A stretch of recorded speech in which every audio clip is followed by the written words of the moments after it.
안녕하십니까 여러분, 백캠의 기적 영상으로 찾게 된 우수종 선생님이라고 합니다. 자, 오늘은요 2023년 1학기 중간고사 숭실고등학교 시험지에 관한 분석 영상이고요. 1학년 어떻게 진행할지 목차를 한번 보여드리도록 하겠습니다. 자, 일단 첫 번째 시험 구성입니다. 어떻게 시험지가 구성이 되어 있었고 어떤 교과서인지 그런 것들. 두 번째는 저희 학원에서 같이 공부하면서 어떤 것들을 우리가 풀어보고 시험에 들어갔다. 뭐 많지만 그냥 몇 가지만 추려가지고 일단 한번 보여주고요. 세 번째, 숭실고등학교 중간고사에 관한 총평입니다. 숭실고등학교 시험은 이랬구나. 이런 영상들. 네 번째는 킬러 문제에 관한 해설이에요. 한 문제 정도 준비를 했고요. 많이 어렵습니다. 그래서 여러분들이 다음에 똑같은 문제가 나오지는 않아요. 당연히 그건 어쩔 수가 없어. 하지만 내가 어떤 것들까지 공부를 해야 되는구나. 야, 이게 숭실고등학교야? 이런 것들에 좀 포커스를 맞춰서 좀 영상을 끝까지 보시면 좋을 것 같습니다. 자, 첫 번째입니다. 시험지 구성이에요. 일단 숭실고등학교 같은 경우에는 비상교과서를 사용을 했고요. 시험 범위는 다항식에서 1차 부등식까지입니다. 야, 제일 넓죠.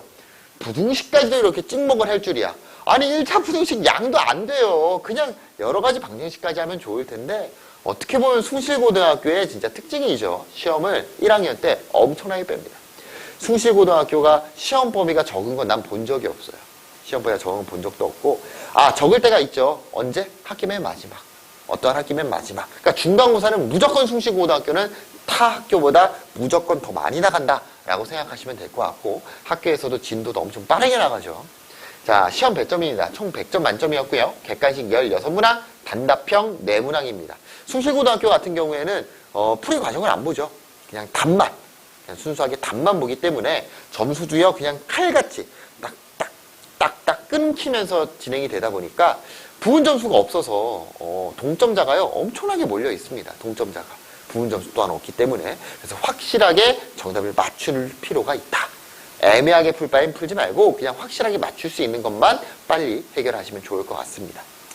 자, 시험 적중문항입니다. 숭실고등학교 13번 문제고요. 백캠 NJ 341번 문제입니다. 그래서 요거는 NJ에는 수록이 안 돼 있어요. 왜냐면 너무나도 우리가 평상시에 공부를 많이 했던 내용들이고 백캠 NJ는 요 녀석의 심화 내용이 다수 수록이 돼 있습니다.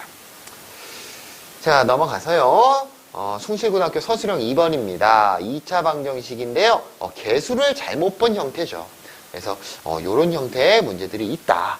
그리고 뭐 아직은 이거 확정은 아니지만 숭실고등학교 서술형 2번은 지금 학생한테 지금 좀 말을 시켰어요. 선생님한테 가서 좀 말을 해봐라.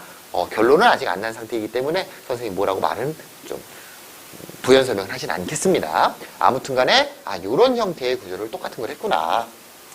자, 숭실고등학교 9번입니다. 야, 얘 같은 경우에는 거의 뭐 완전히 똑같은 문제죠. 뭐 앞에도 똑같은 문제인데 x의 n승 fx, x의 n승 x제곱 플러스 ax 플러스 b. 지금 화면은 잘 안 보일 수도 있지만 완전히 구조 자체가요 동일한 형태의 문제를 훈련을 많이 해봤습니다. 그래서 뭐 실제로 선생님이 가르쳐주는 학생들 중에 요 9번 틀린 학생들은 없고요. 숭실고등학교 학생들 중에 만약에 틀렸다라면 선생님한테 많이 혼났을 학생입니다. 많이 혼났을 학생. 왜냐면 너무 많이 풀어봐서 시험 들어가기 전에 너무 많이 못 풀어본 문제고요. 그래서 요런 것들이 많이 적중이 되는구나. 다른 거는 왜 안 보여줘요, 선생님? 다른 거는 뭐 시간 관계에서 언제 다 찾고 있습니다. 힘들어요, 선생님. 번호 매칭하고 시간 관계상 다른 것들은 찾지는 않았고요. 베이스캠프 학원에서 충분히 전 유형들을 훈련을 많이 하고 시험 현장에 들어갔다라고 생각하시면 좋을 것 같아요. 자, 시험 총평입니다. 일단 기본적인 문제들이 시중 문제집에 흔히 볼 수 있는 문제들이었고요. 근데 이게 차이점이 이거야. 쉬웠다는 게 아니라요. 전형화된 문제가 나왔어. 근데 걔네들을 당황스럽게 변형을 하던가요. 또는 계산을 복잡하게 출제를 했어요. 나 이거 풀어봤던 거야. 들어갔더니 계산이 더럽게 복잡한 거야. 숭실고등학교 문제 참 더럽게 잘 냅니다. 그래서 중위권 학생들 같은 경우엔 정형화된 문제들의 반복적인 훈련이 필요합니다. 사실은 이건 숭실고등학교뿐만 아니라 모든 학교가 동일하긴 하죠. 하지만 더더욱 정형화된 문제를 반복적으로 훈련을 해서 얘가 계산이 복잡하게 나오더라도 시간 안에 확실하게 계산 틀리지 않게 풀 수 있게끔 훈련을 하셔야 되고요. 상위권 학생들 같은 경우엔 당연히 정형화된 문제에 충분한 훈련을 해야 돼요. 이건 어쩔 수가 없어. 난 1등급이야. 난 안 풀어도 돼. 그게 아니라 어떠한 등급이든 간에 기본 문제를 충실하게 충분히 훈련을 하셔야 됩니다. 그런데 2등급 이상을 받기 위해서는요. 모의고사 기출 공부가 필수예요. 필수. 뭐 이따가 킬러 문제를 하면서도 말을 하겠지만 어떻게 보면 숭실고등학교의 단점이면서도 장점, 단점이죠. 숭실고등학교의 단점이 좀 여실히 드러날 수밖에 없는 문제를 출제를 했더라고요. 그래서 그 문제를 볼 건데요. 모의고사 기출을요 충분히 훈련을 해야 되고요. 어느 정도까지 훈련을 해야 되냐? 그냥 반쯤 외우고 들어가셔도 됩니다. 반쯤 외우고 들어가도 될 정도로 정답까지 외워도 돼요. 근데 사실 기출문제가 너무 워낙 많다 보니까 정답까지 외우고 들어가는 거는 사실 현실 불가능하고요. 그만큼 모의고사를 조금 공부를 많이 하셔야 된다. 자, 네 번째로 가보겠습니다. 왜 내가 이 모의고사 기출 공부가 필수인지를 알려드릴게요. 자, 킬러 문제 해설입니다. 서답형 4번이었고요. 맨 마지막 문제죠. 야, 문제 어려웠어요. 이거 어려운 문제입니다. 두 자연수 A, B 막 어려워. 근데 내가 왜 얘를 강조를 하냐면요. 이 문제가요. 모의고사 기출문제를 그대로 끌고 갖고 왔어요. 숫자도 안 바꿨습니다. 모의고사 30번 문제를 숫자도 안 바꾸고 식도 안 바꾸고 구하라는 것도 안 바꾸고 그냥 똑같이 복사 붙여넣기로 학교 시험에 출제를 했습니다. 솔직히 소신 발언하면 그딴 식으로 내면 안 되죠. 예, 하다못해 숫자는 바꿔야죠. 너무 성의가 없어. 야, 그냥 모의고사 30번 문제 그냥 복사 붙여넣기 하면 누가 못 내요. 그거 다 내지. 여러분도 낼 수 있죠. 복붙하면 되는데. 모의고사 문제 훈련하셔야 되고요. 우리가 아무리 백날 첫날 투덜투덜 대봤자 학교 선생님 마음이야. 어쩔 수 없어. 이거 백날 백날 투덜 해봤자 결과 바뀌는 거 없어요. 우리는 숭실고등학교에서 살아남기 위해서는 내가 상위권이다. 모의고사 문제를 못해도 1회독, 2회독은 해야 된다. 딱 봤을 때 문제가 떠오를 정도는 훈련을 하시게 되면은 숭실고등학교에서 오히려 좋아. 답 보자마자 체크하고 넘어가는 학생들도 실제로 숭실고등학교 1학년에 있었습니다. 뭐야 이거 그거잖아. 뭐 자이 스토리 몇 번 문제. 답 외웠어. 똑같은 것 같아 식도. 답 체크하고 넘어갔고 실제로 그렇게 맞은 학생들이 있다고 하더라고요. 그래서 여러분들 모의고사는 선택이 하나 필수다. 내가 상위권이 되고 싶다라면 필수다라고 생각하시면 될 것 같고요. 자, 뭐 30번 치고는 그렇게 어렵지는 않았어요. 30번 치고는 그렇게 어렵지는 않았지만 그래도 난이도가 조금 있다. 30번이기 때문에 그래서 같이 한번 보도록 하겠습니다. 두 자연수 A, B. 자, 밑줄 치세요. 자연수 A, B에 대하여 1차식 x-a를 인수로 가지는 다항식 px가 있대요. x4제곱 마이너스 290x제곱 플러스 b가 다음 조건을 만족시킨다. 개수와 상수가 모두 정수예요. 어떤 말 표현한 거냐면 일단은 인수분해 될 때 뭐 2분의 1x 이런 건 보지 말고 x 이런 구조일 거다. 서로 다른 세 개의 다항식의 곱으로 인수분해가 된대요. 서로 다른 세 개의 곱. 근데 얘가 4차잖아. 그럼 우리가 여기서 어떤 생각을 해야 됩니까? x-a가 인수로 있다고 했으니까 얘가 서로 다른 세 개가 되기 위해선 xx 1차, 2차의 형태로 인수분해가 됐겠구나라는 걸 우리는 알 수 있겠죠. 자, 얘네들을 만족하는 모든 다항식 px의 개수를 p라고 하고요. 그때 b의 최대값을 q라 할 때 p-1 제곱분의 q의 값을 구하시오라고 되어 있습니다. 그래서 이 문항 같은 경우에는 완전히 생판 초면 처음 보고 들어간 학생들 같은 경우에는 좀 해결하기가 힘들고요. 그래도 한 번 정도는 공부를 했다. 그런 학생들은 시간 안에 해결할 만한 문제였던 것 같아요. 선생님, 그럼 뭐 초면인데 못 푼다는 건 모의고사는 이거 뭐 풀지 말라는 거예요? 그게 아니죠. 모의고사는 시간이 많잖아요. 내신은 시간이 없고요. 정말. 자, 봅니다. 자, 그래서 우리한테 어떤 힌트가 나와 있냐? x-a를 인수로 갖고 있다라는 확정된 내용이 들어가 있어요. 그래서 x-a가 인수야 라는 걸 이용해서 진행을 한다면 조리제법 들어갑니다. 1, 0, 마이너스 290, 그리고 0, B 이렇게 될 거고 A로 조리제법이 돼야 되겠죠, 당연히. 그래서 1, A 제곱 a제곱 마이너스 290, a 세제곱 마이너스 290, a 세제곱 마이너스 290, a 힘들어. a 4제곱 마이너스 290, a 제곱 플러스 b 이런 식 되겠죠. 그래서 마지막 부분의 나머지가 a 4제곱, b는 왜 썼니? 미안해요. b는 없죠. 나중에 쓰는 거죠. 마이너스 290 a 제곱 플러스 b가 될 거고요. 얘가 0이다 라는 거 갖고 올 수 있을 거예요. 자, 이 문제의 핵심은 여기 그 다음 부분이었습니다. 자, 요 녀석을 한 번 더 인수분해를 했어야 돼요. 그게 보여야 되거든요. 못하겠으면 한 번 써도 돼. x세제곱 플러스 ax제곱 a제곱 마이너스 2. 무조건 인수분해 될 수밖에 없어요. 왜? 1차, 2차의 구조라는 거 우리는 알거든요. 자, 얘가 누구로 조리제법이 되냐면 마이너스 a로 조리제법이 됩니다. 1, 마이너스 a, 0, 0, a제곱 마이너스 290, 마이너스 a 세제곱 플러스 290a가 돼서 빰빰 0 되는 거 알 수 있겠죠. 따라서 px는 이런 형태겠구나. x의 제곱 마이너스 290x제곱 플러스 b인데 요 녀석은 x 마이너스 a, x 플러스 a, x제곱 플러스 a제곱 마이너스 290이구나 라는 걸 알 수 있겠죠. 그러면 우리가 여기서 정보들을 빨리빨리 한번 갖고 온다면 어떤 정보들을 갖고 올 수 있냐. 첫 번째, 얘 b잖아요. b 상수. 그래서 상수만 빨리 전개하니까 마이너스 a제곱 마이너스 290이 될 거고요. 요 녀석의 결과가 b가 돼야 돼요. 근데 문제에서 뭐가 나왔냐면 a, b가 자연수래. 그 말은 얘네들은 당연히 0보다 큰 애가 나와야 될 거고, 그쵸? 얘가 양수야. 근데 앞에 마이너스 있어요. 그 말은 요 녀석이 뭐가 돼야 된다?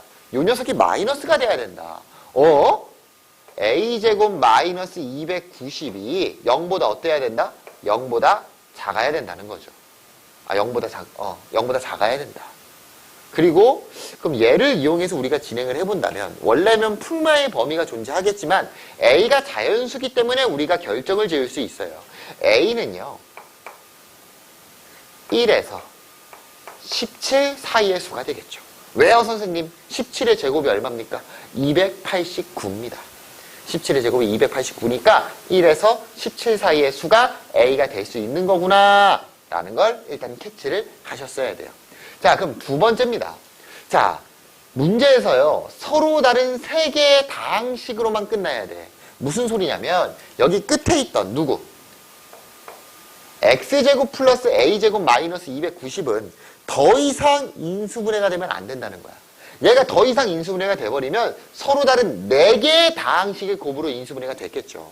그럼 걔를 어떻게 해결하냐? a제곱 마이너스 290이 음수거든? 그 말은 얘를 이런 식으로 표현할 수 있겠네. 요 보라색 부분만 따로 쓰는 거야. x제곱 마이너스 290 마이너스 a제곱이다 라고 나타낼 수 있을 거고요. 지금 제곱 마이너스 자연수죠? 얘가 인수분해가 되면 안 돼. 그럼 반대로 얘가 인수분해가 되려면 290 마이너스 a제곱이 뭐가 되면 돼?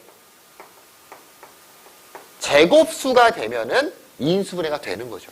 그러니까 우리는 얘가 제곱수가 되면 안 된다는 거지. 따라서 290 마이너스 a제곱이 제곱수가 될 때를 찾아보는 거야. 그러면 이 제곱수, 걔를 뭐라고 할까? n이라고 할까요?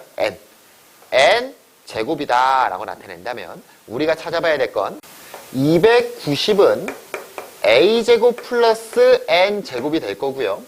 제곱의 합이 290이 나와야 되는 거죠. 따라서 a는 이건 빨리 쓸게요. 1, 17. 1의 제곱, 17의 제곱, 289, 290이 되고요. 11, 13이 됩니다. 요거는 여러분들이 찾으셔야 돼요. 자, 그럼 이제 끝났어요. a는 1에서 17까지였는데 그 중에서 요 4개는 돼요? 안 돼요? 안 됩니다. 그래서 1, 17, 11, 13을 제외한 17 이하의 자연수가 a가 될 수 있는 거죠. 자, 그럼 모든 다항식 px의 개수를 p라고 했으니까 p는 뭐가 되겠어요? p는 17개에서 몇 개를 뺀? 4개를 뺀 13이 되는 거 알 수 있을 거고요. 또 뭘 찾으래요? B의 최대값을 찾으라고 돼 있죠. B의 최대값. B가 누구였어? B가 이 녀석이었고. B가 누구였어? 다시 B가 얘였습니다. 그럼 그 녀석의 최대값을 찾아야 되는데 간단하게 생각하세요. A제곱, A제곱을 치환한다고 생각을 한다면 마이너스 T제곱 플러스 290T가 돼요. 무슨 소리냐면 2차 함수라고 위로 볼록이. 그럼 그때의 최대값은 언제 나와요? T가 대칭축일 때. 한마디로 T가 얼마랑 같을 때? 요 녀석의 절반인 145일 때가 되겠죠. T가 누군데요? T가 A제곱이거든. 근데 제곱수 중에 145는 없어. 그럼 어떻게 해야 돼? 대칭축인 145랑 가까우면 되겠죠. 그래야 B의 최대값이 나올 거고 145랑 가까운 제곱수는 딱 누가 보입니까? 12가 되겠죠.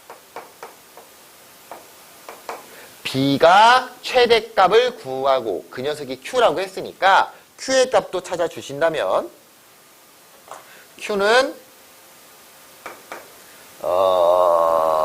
Q는 어디 있어? Q. Q가 얘죠? Q가 얘였으니까 마이너스 12의 제곱 곱하기 12의 제곱 마이너스 290이 되는 거 알 수 있겠네요. 자, 그러면 문제에서 구하라는 거 가겠습니다. P-1의 제곱분의 Q는 뭐가 되냐? P가 얼마였어요? P가 13이었어요. 그럼 13 빼기 1이니까 12개 제곱분의 이렇게 될 거고요. Q가 뭐였죠? Q가 여기 A가 12일 때였고 12 대입하면 마이너스 12의 제곱 곱하기 12제곱 마이너스 290이 될 거고요. 12제곱 지워집니다. 그럼 얘는 마이너스 144 마이너스 290 나올 테니까 146이 정답이 되는 거 알 수 있겠죠. 어렵죠? 어려워요. 이거 처음 보면 내신 시간 안에 절대 못 풀어. 이거 어떻게 풀어? 이걸 다 세야 되는데 하기 힘듭니다. 이건 풀기 힘들어요. 풀기 힘듭니다. 그래서 여러분들 자기가 상위권이 되고 싶다라면 하다못해 3개년, 4개년 정도의 모의고사 기출문제는 다 풀어보고 들어가야 돼요. 다 풀어보고. 당연히 그런 친구들이 2점, 3점짜리 모의고사 기출 풀지는 않을 거 아니야. 4점짜리만 골라서 풀 거 아니야. 시간 촉박한 거 알아요. 근데 어쩔 수 없습니다. 숭실고는 실제로 이렇게 출제를 하고 있고요. 만약에 어렵게 낸다라면 숭실고등학교에서 아주 극악의 난이도로 낼 수도 있습니다. 이번 시험 같은 경우에는 숭실고 치고는 좀 쉬웠고요. 숭실고 치고는 2등급 컷이 한 85점 이 정도로 구성이 된 것 같아요. 2등급 컷이 그 정도 구성되어 있는 것 같고 숭실고등학교 2학년 같은 경우에는 2등급 컷이 한 70점? 69점? 67? 이랬던 것 같아요. 그러니까 그 간격이 엄청 크죠? 지금 2학년이랑 1학년이라. 그래서 숭실고등학교 학생들 지금 중간고사를 생각보다 잘 치렀어. 뭐야 이 정도만 해도 이 성적이 나온다고? 나 공부 좀 덜 해도 되겠다 수학을.